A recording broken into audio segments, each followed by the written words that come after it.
How do you protect yourself from zina? The reality is, number one, everyone listen to this. It's not what you think I'm going to say. Self-restraint. Restrain yourself. You can restrain yourself.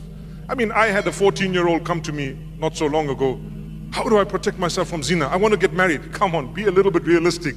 You got to protect yourself, you restrain yourself. Sabr, come on, your day will come. When we were young, we also used to look at the opposite sex sometimes and think, when will I ever get married? Today, mashallah, we've got children of our own, mashallah. I'm sitting on about 8 children by the will of Allah. So, subhanallah, to be honest with you, you have to protect yourself. That's what sabr is all about. The reward you're going to get is for abstaining from prohibition.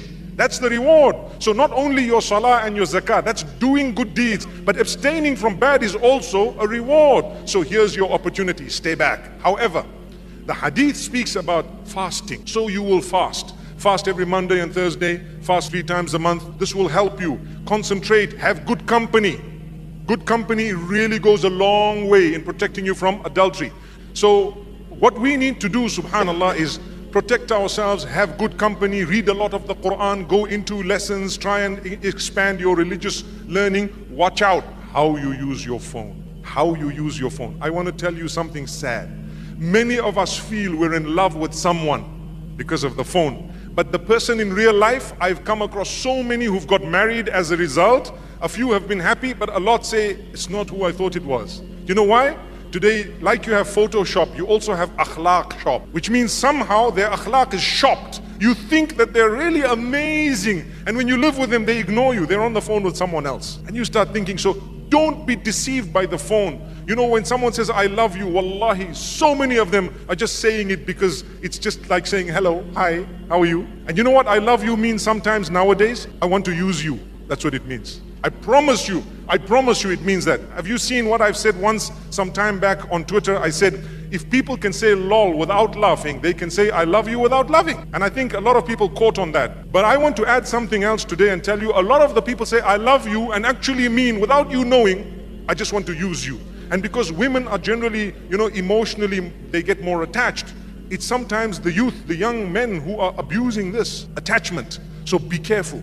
Abstain, be strict on yourself. You fast, you have good company, and you try and engage in more acts of worship. Go out and become a volunteer. Help here, help there. And subhanallah, when the time is right, then you start opening your eyes. And I have one statement for a lot of the brothers and sisters who are not married. Subhanallah. And that is, before you are married, don't close your eyes onto one person. As tough as that sounds. As tough as it sounds. Once you're engaged, then you close your eyes. Done.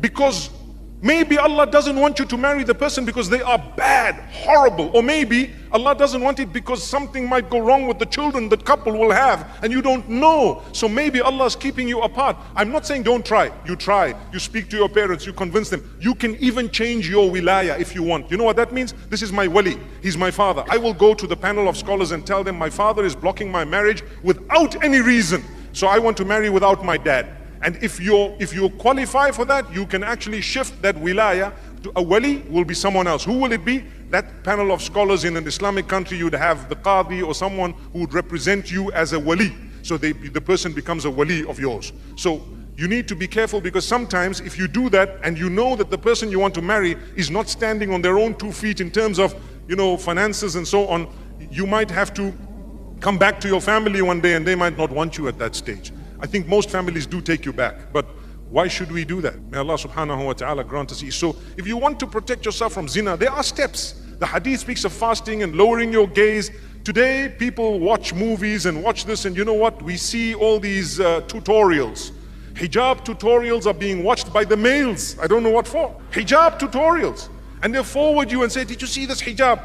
Is this the camel hump? Brother, there's a hump in your head, man. May Allah subhanahu wa ta'ala forgive us.